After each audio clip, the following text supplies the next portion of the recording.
बिस्मिल्लाहिर्रहमानिर्रहीम नहमदुहु व नुसल्ली अला रसूलिहिल करीम अम्मा बाद। मोहतरम नाज़रीन इकराम, थाईलैंड से एक ख़ातून ने कमेंट किया माइज़ा नाम के ताल्लुक़ से। चूँकि इनका नाम भी माइज़ा है कि इस नाम के ताल्लुक़ से वजाहत कर दें। देखिए, माइज़ा ये अरबी ज़ुबान का लफ्ज़ है और इसका दुरुस्त तलफ़्फ़ुज़ जो है ना, वो सबसे पहले मीम है, उसके बाद अलिफ़ है, उसके बाद हमज़ा साकिना है, उसके बाद ज़ा है जो ज़ा सख्ती के साथ निकलता है, और आखिर में गोल हा है।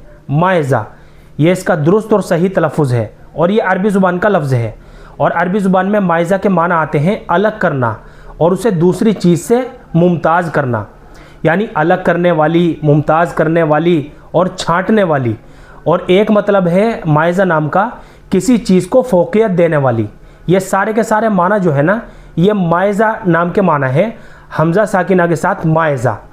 और एक लफ्ज़ आता है माहिज़ा। इस तरह से बच्ची का नाम रखा जाता है मुस्लिम माशरे के अंदर। इस नाम के ताल्लुक़ से हमने काफ़ी डिटेल के साथ और तफसील के साथ वीडियो बनाई हुई है।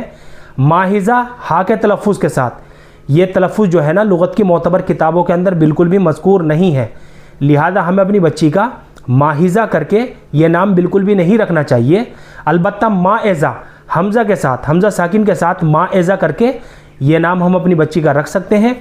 और इसके माना मैंने आपको सारे बता दिए हैं।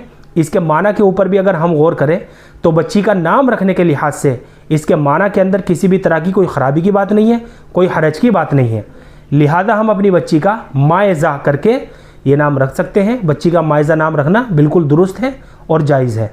अलबत्ता सहाबियात और अज़वाज मुताहिरात के नामों को रखने की ज़्यादा तरजीह दी जाएगी, क्योंकि इनके नाम पर बच्चियों के नाम रखना यह बाइस बरकत भी होता है और अफजल तरीक़ा भी यही है। और अगर माइज़ा करके ही रखना चाहते हैं तो माइज़ा करके बच्ची का नाम रखा जा सकता है। ये मुख्तसर सी मालूमात थी जो मैंने आप हज़रात तक माइज़ा नाम के ताल्लुक़ से पहुँचाई है। उम्मीद करता हूँ कि आपको अच्छी तरह समझ में आ गया होगा। अल्लाह हम सबको सुन्नत व शरीयत पर पाबंद फरमाए। फ़क़त वल्लाहु आलम।